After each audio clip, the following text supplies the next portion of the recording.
And one of the reasons teenagers don't want advice, they want comfort, but a lot of parents, especially younger parents, don't know how to comfort. And so you give them advice, and they don't want advice. They want to feel better first before they try a solution, but you don't know how to get close to them emotionally because you don't know how to get close to anyone emotionally, including yourself. And so you give them advice, and they don't want unsolicited advice because if they don't follow it, they feel like they're being, stubborn. And they're afraid when you ask them, well, did you follow it? No, I didn't do any of that. Why not? And they don't know how to say it because I want comfort. And Mom, Dad, you don't do comfort. And I remember I asked one young man, I said, well, this seems to be helping. What helps? Why does this help? And he looked at me, he said, before I started seeing you, I was convinced that I was a burden to everyone. I think I scared my parents. My brothers and sisters saw me as manipulative, and yeah, I think that's pretty true. And, given how my life is, I'm a burden to myself.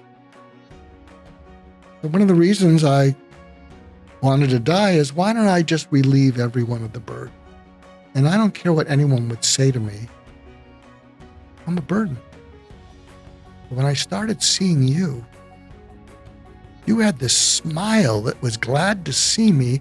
When I saw you, I thought Doc, I thought you were crazy. You were smiling like an idiot. And you were just glad to see me. But I wasn't a burden to you. And it was like a little oasis. And I would leave thinking, is he crazy? What is wrong with him? Why does he like seeing me? And he said it became a little bit like an oasis. It's interesting.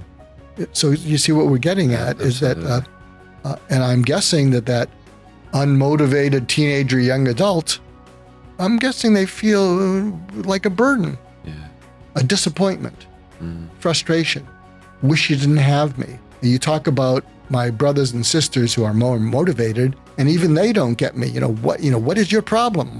You're so lazy, you're so blah, blah, blah, blah, blah. But I go back to what happened to you.